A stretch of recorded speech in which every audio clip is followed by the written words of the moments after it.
Worklife Ventures. We are an early stage venture capital firm, very early believers in the creator economy, very much passionate about developer tools, design tools, anything that helps people start something.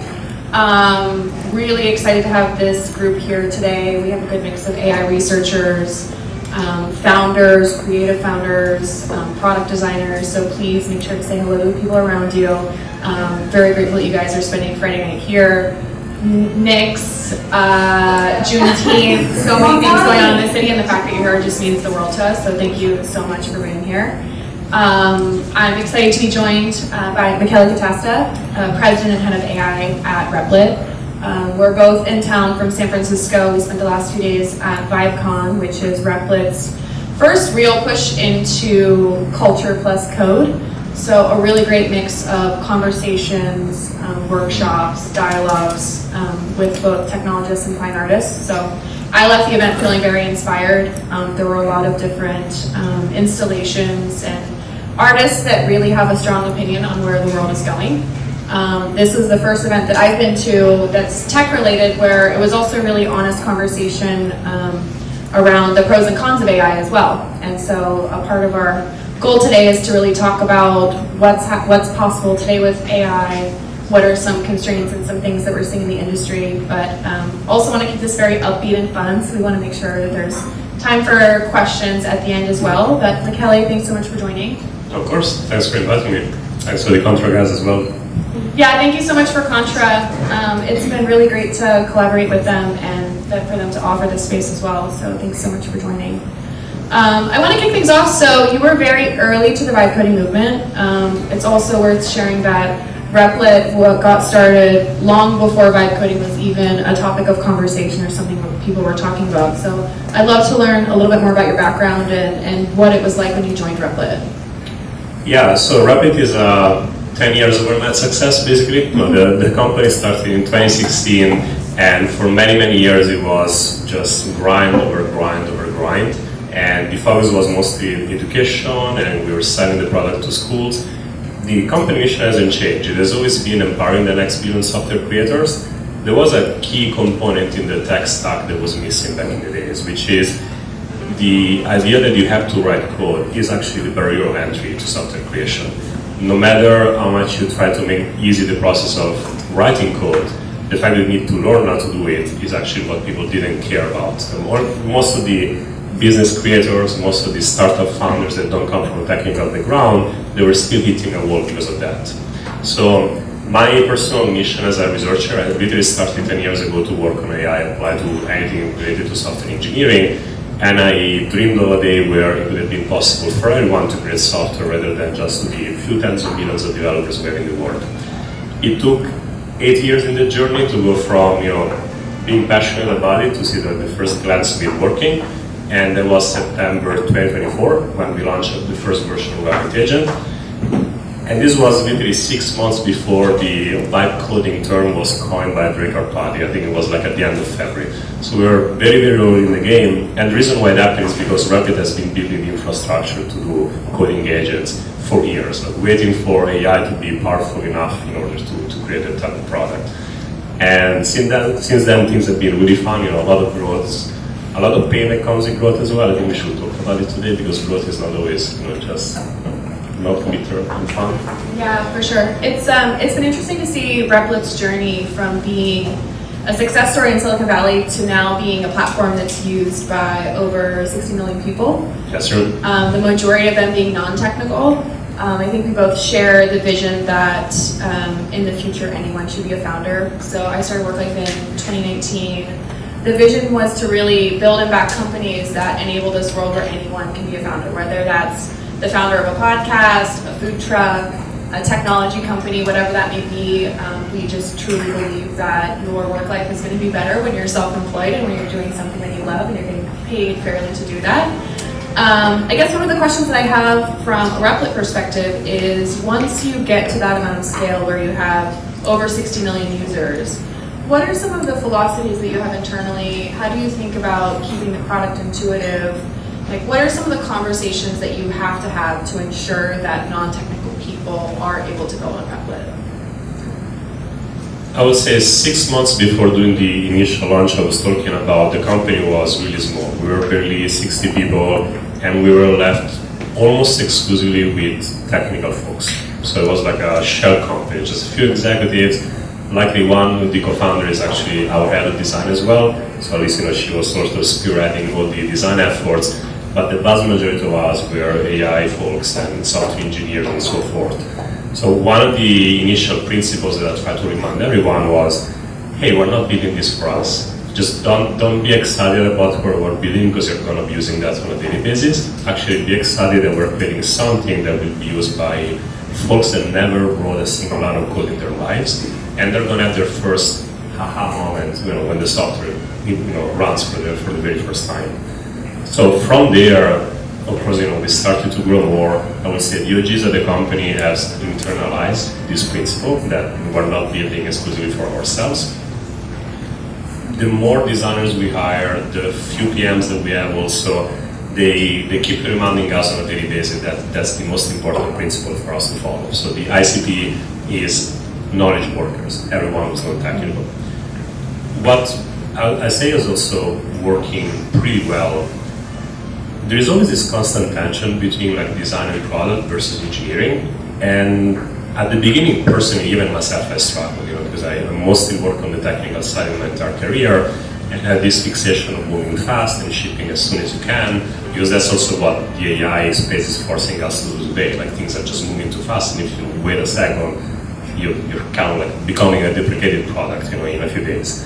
And with time, I learned to enjoy the fact that there are other teams that pull the handbrake and tell you, no, we have to take our time to brainstorm, we have to take our time to think of user journeys, and we really need to do a lot of user interviews in order to understand if the product is actually going to be exciting for the SAP or not. I think this tension could be perceived as negative and maybe as a sign that your startup is actually slowing down, and instead I think it's extremely beneficial. It's what really keeps you on track on a daily basis. Yeah, that makes sense. We have a lot of design leaders and product leaders in the room.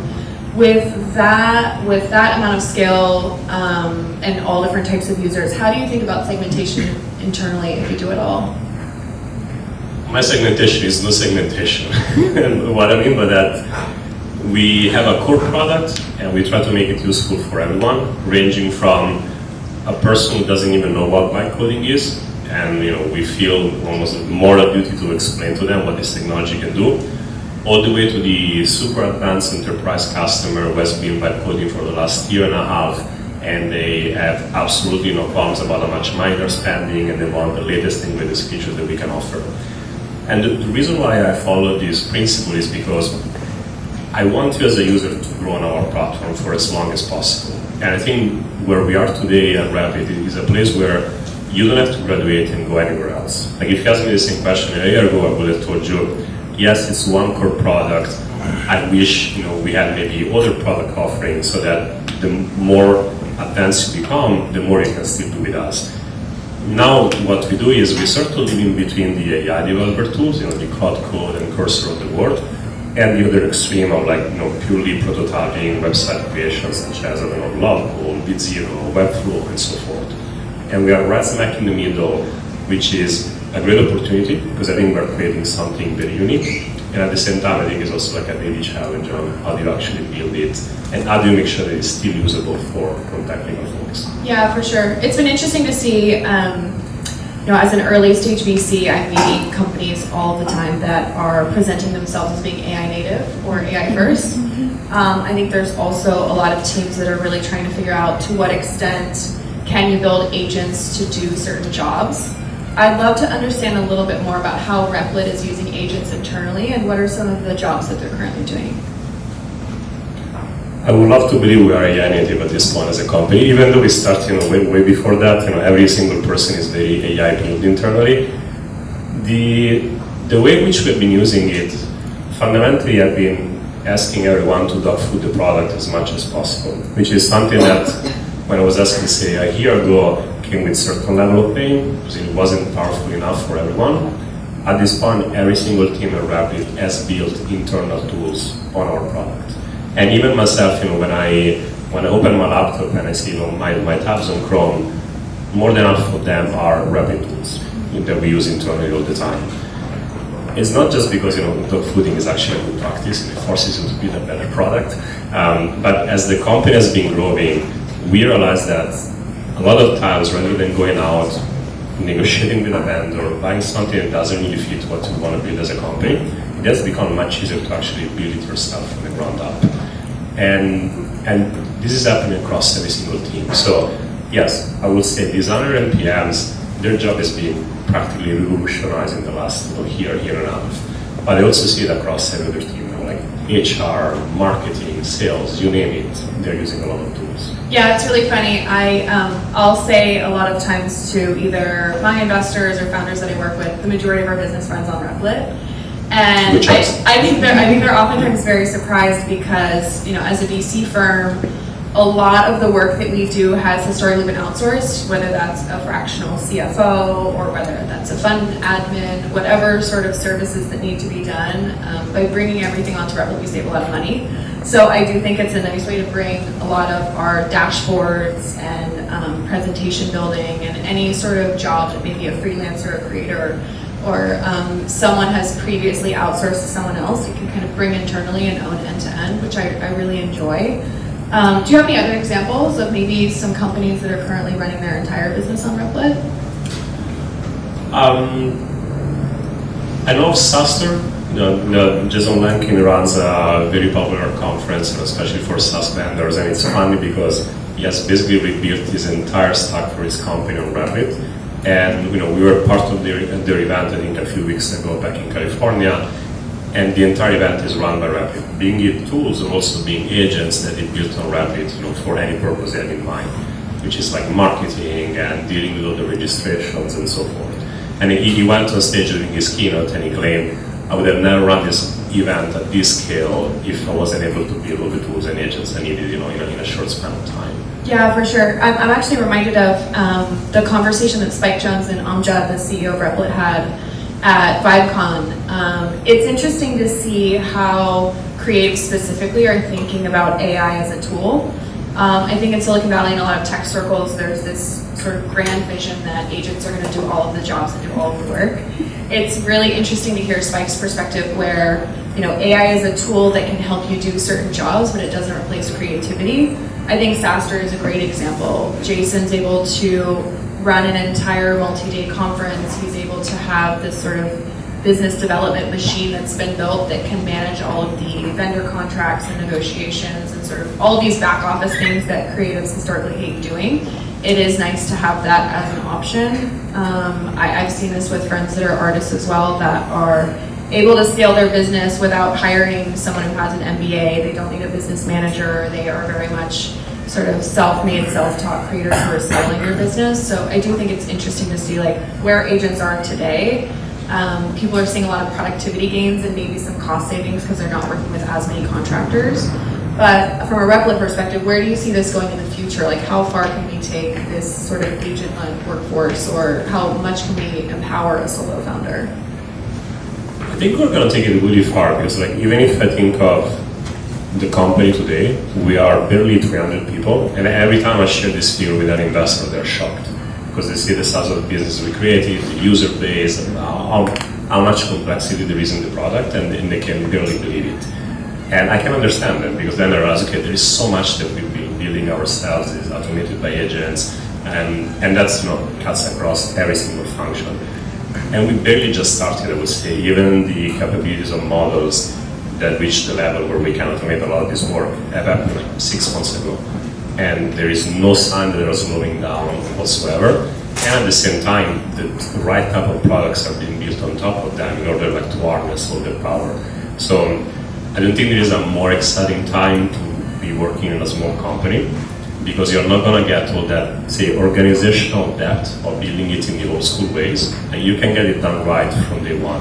Even Replit, that has been AI built for long, every now and then we have to fix a bit of the legacy that went there because, again, we've been incorporated 10 years ago.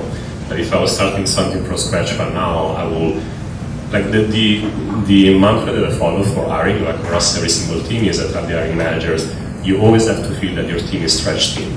Not to the extent that you're pulling all matters every day, because that is extremely unhealthy, but at the same time, you also have to feel I'm going to try to build a tool or an agent first, and then if that fails, I'm going to go ahead and hire a person. And it doesn't mean that we stopped hiring, because we did, I think, 120 people to 300 in the last 6 months. So that's how fast we're hiring, and that's how fast the company is growing. But without all this additional software around it, probably would have to be like 1,000 people. Yeah, it's an interesting time. I feel like there's a lot of different conversations that are happening, and every team is sort of thinking about this differently. From an early stage perspective, I hear a lot of times that founders are looking for well-rounded generalists to join the team. What are your thoughts on, now that you've achieved this level of scale, but you want to keep the team fairly lean, how are you thinking about the balance between hiring generalists versus specialists? Yeah, I'm gonna beg everyone to please not become just generalists. And the reason is, there is this narrative going out all the time that this is the best time in life to be a generalist. And it's not false if you're planning to start your own company. Like if you have what it takes to be a founder, and you decided you enjoy paying so much that you want to be a founder, because it's not always fun, as you might know, then yes, being a generalist comes with certain perks.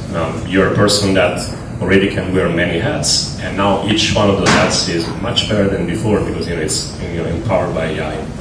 Conversely, the moment you actually start to grow, specialists are so damn useful, and I'd be terrified if people stop wanting to be that. So just to give an example, you know what's happening in cybersecurity, especially in the last couple of months. Models are becoming so powerful. I'm sure you're reading everything about what's happening with Anthropic and OpenAI. So we're seeing a lot of cybersecurity attacks. Every company, especially one like us, because we run a large platform and ecosystem, we're making cybersecurity, I don't know, maybe 20% of our engineering bandwidth. Because the moment something goes really wrong, we're going to erode all the user trust we gained over the last literally 10 years. And that work can be done only by security specialists. A lot of security work, for example, is done even before you write the first line of code. Like you do it on the whiteboard, you discuss with your engineers how you're going to design your software.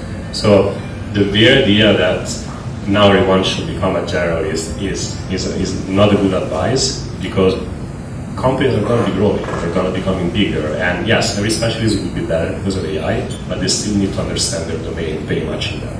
Yeah, and I think like related to that, I was really inspired by Satya Nadella had a really interesting post this week. And the TLDR is a frontier without an ecosystem isn't stable. I'd love to understand how Replit thinks about partnerships. Who are some of the core partners that you have in place? And maybe for the founders in the room, what are some of the gaps in the ecosystem that you'd like to be built? So we try to play Switzerland in a sense when it comes to partnerships. We partner literally with almost everyone. We work with OpenAI and Anthropic and Google, and we partner with Azure and Google Cloud.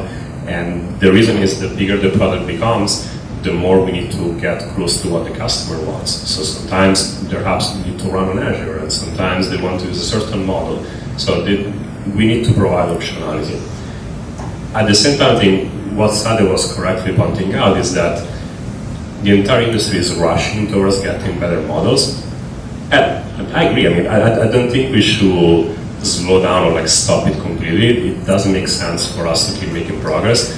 Fundamentally, it's also like human instincts. There are a lot of people that are driven by a scientific and intellectual curiosity in life, so they're not going to stop pushing the frontier of what can be done with AI. But there is a massive product overlap between where models are and what we're building. Even Replit. I wish we were on par where models are today. We're not. We're running at a crazy pace. We've been doing this almost 2 years marathon that never stops, and it's getting better. So Satya is inviting the entire industry not to be fixated on the latest model release, but on the fact that products have to become better in order to make intelligence useful. Yeah. It's not enough to have high level of intelligence, it has to become useful and usable by everyone. That's when we really win. Yeah, of course. Yeah, and I'd say from an early stage VC perspective, it's been incredibly frustrating, and it's kind of an interesting time to see how many investors believe that maybe OpenAI or Anthropic will continue to build and own the entire ecosystem. I think that's very much a lazy narrative, where I do agree with Satya from this perspective that there are so many jobs to be done and so many gaps in the ecosystem currently where we need as many people building as possible. And so I think, as an early stage investor, I'm always meeting new companies, I'm always writing more checks, I'm always looking for founders that are living 5 years in the future, because I do think there's so much more work to be done, and there's a lot of gaps and things that haven't been built even just yet. From a Replit perspective, I know you work closely with Contra on some certain parts of your community. Like, what are some of the core pieces of the equation that really allows you to serve these 60 million people, many of which are not technologists, that are running their own business for the first time? Yeah, but plenty of them say they can do 90% of what they need on the product, and then for the last mile, they do need an expert, that holds their hand, and brings them to success. We tried to build something that we called in product bounties many years ago, and it was basically like a much worse version in Contra. I'm gonna say this in front of everyone, simply because we were a small company, we were trying a lot of different bets. We had exactly, I would say, the same insights, and the reason why you guys started the company. But the moment I realized that you existed and that the product was growing well, I just told with my team internally and said, why do we want to keep maintaining bounties ourselves? It is a complex product, to build something like Contra, because you're betting the experts, matching them with the problems that they have to work on. You're creating like literally an economy of experts in the world, and we do need that, because in spite of us striving for having a product that is self-contained as much as possible, like literally you come to Replit with an idea, and yes, you can bring it to reality, you can sell it, you can publish it on the App Store. We can think of every single possible corner case of what you might need. And the truth is, the more abundance of software there is in the world, and we're partly the reason why this is happening today, the more corner cases will exist. So, in spite of all the negative narrative that you read on social media all the time, if you go and check the statistics of how many new software engineering jobs are, openings are in the market, they're starting to grow. So there was like a downtrend after COVID, because the industry hired in a very odd way, but the trend has completely reversed in the last 12 months. And that narrative goes completely against everything that we hear from the large frontier labs and from a lot of the naysayers in this space. Yeah, for sure. I'm smiling because I'm thinking back to when I started Worklife in 2019.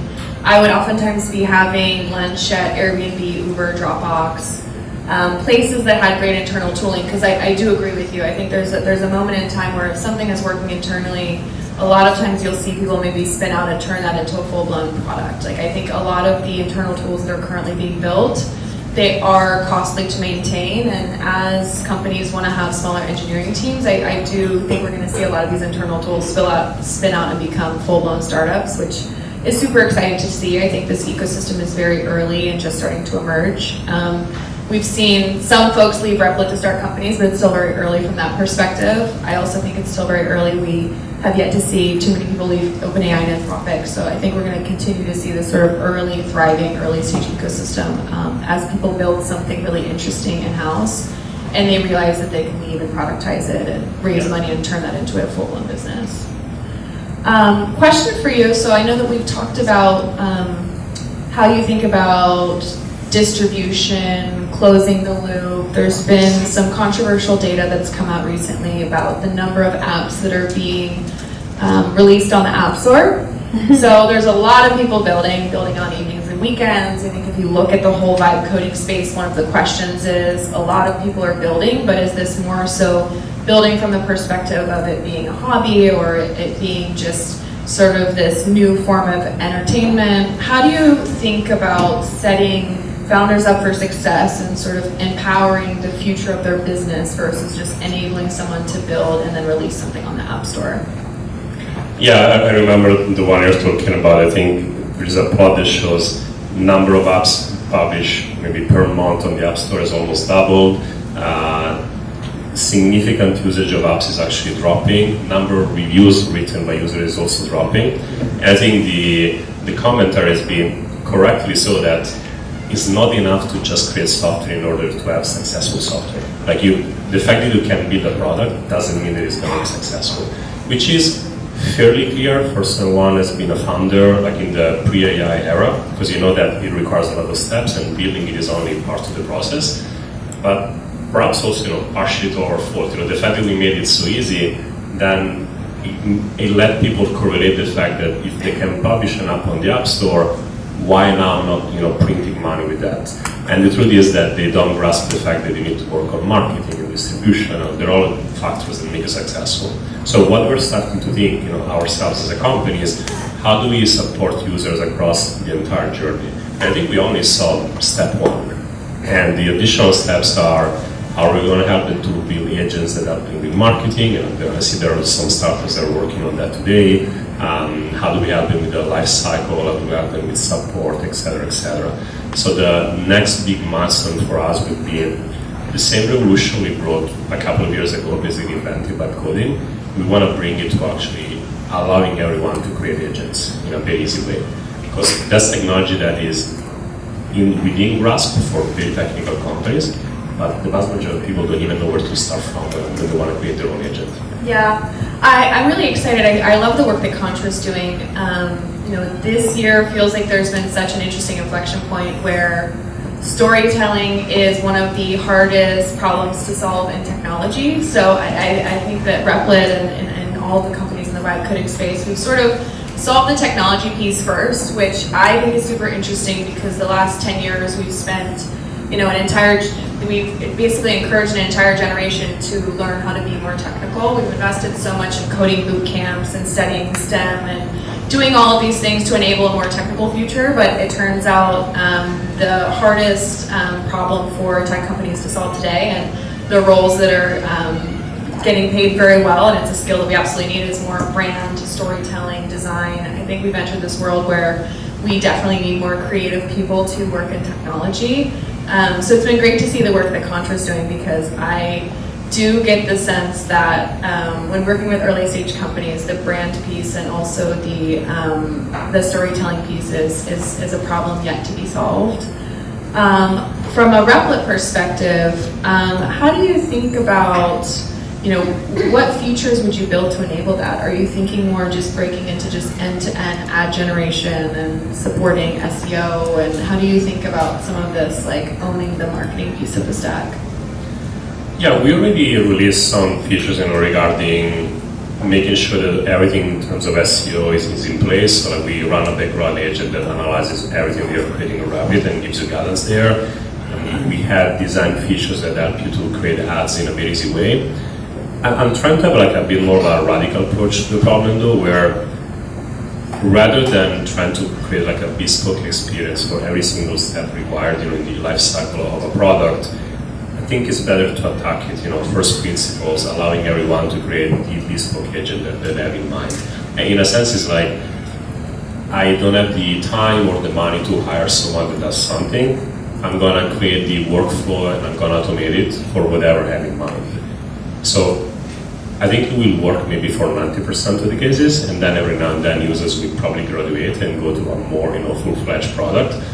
But it's probably, I think it's very important to close that loop as soon as possible, and then let's see where that takes us. Yeah, that makes a lot of sense.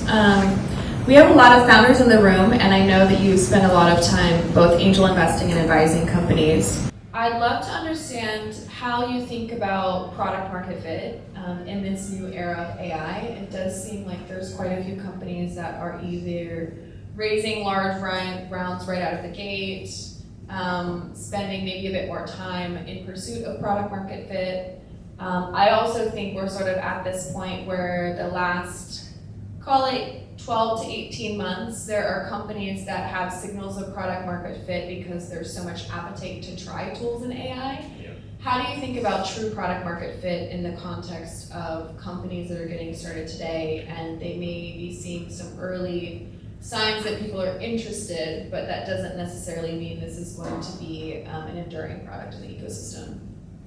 Yeah, I totally agree. I think product market fit is a fluid concept at this point, and it's something that you have to learn on a weekly basis. So first of all, the early signs are very easy to be mistaken with, as you said, people just interested in the space. So you launch something that is cool and is hot, and it goes viral for some lucky reasons on social, and all in a sudden you see yourself with a spike of single-digit million ARR.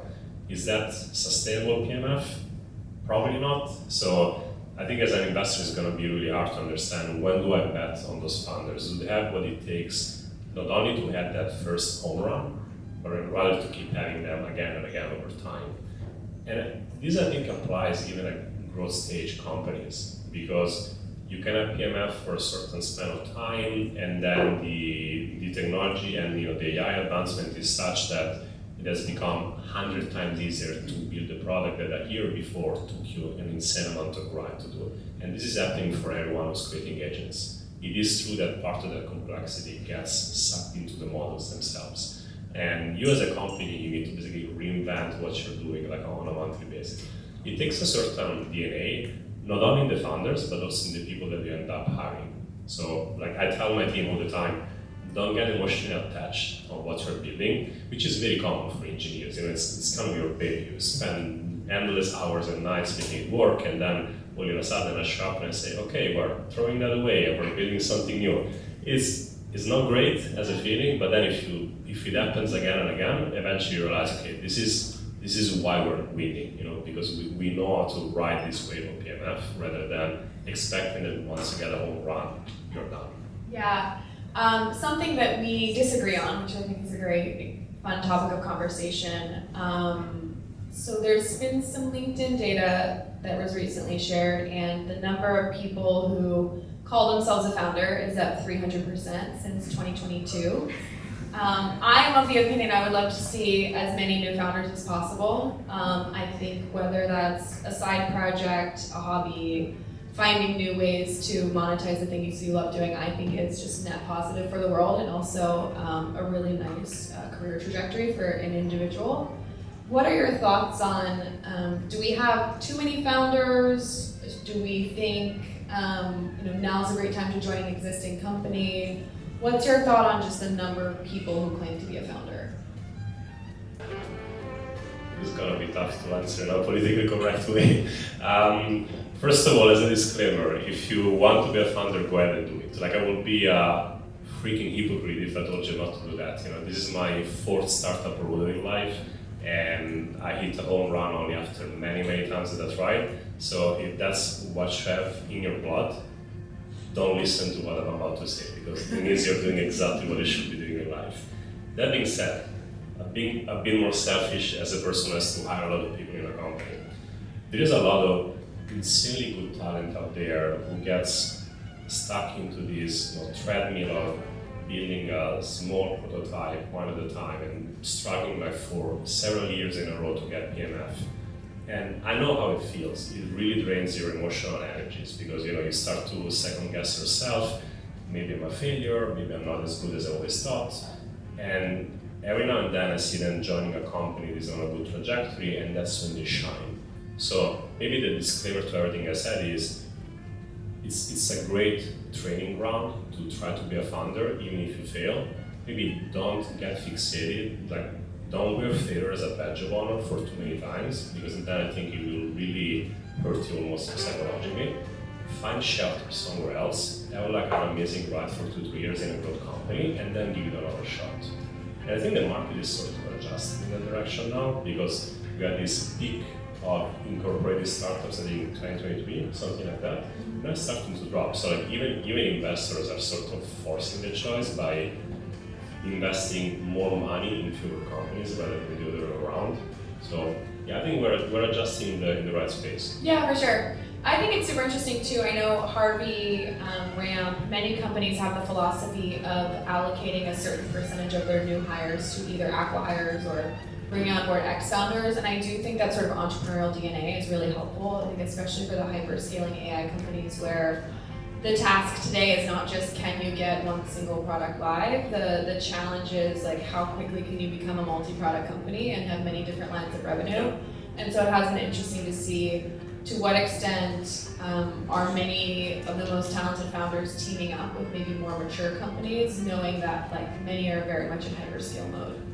Yeah, I think we have more than 40% former founders in ING.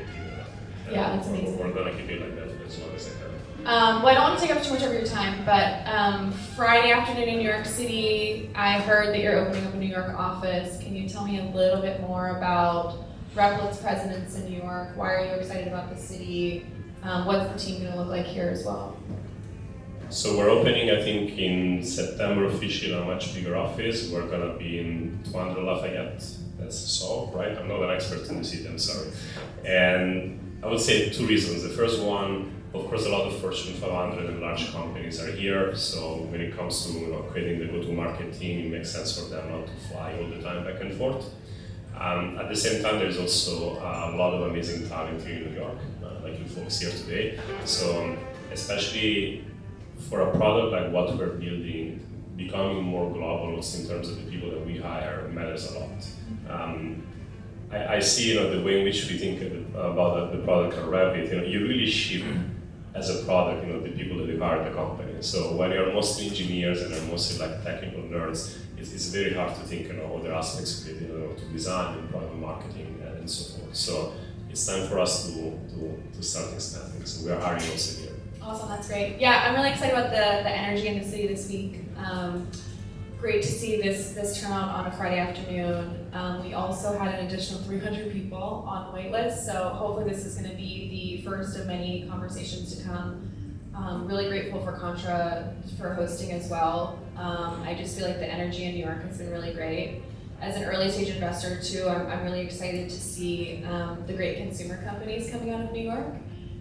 New York is culture, it is art, it is diversity, it is so many different voices, and I find that meeting companies in New York have a very different flavor than the ones in San Francisco. I think San Francisco does infrastructure and data and security and all of these wonderful B2B concepts very well, but I do think the flavor of companies that I'm meeting in New York is a lot more creative and a lot more consumer focused.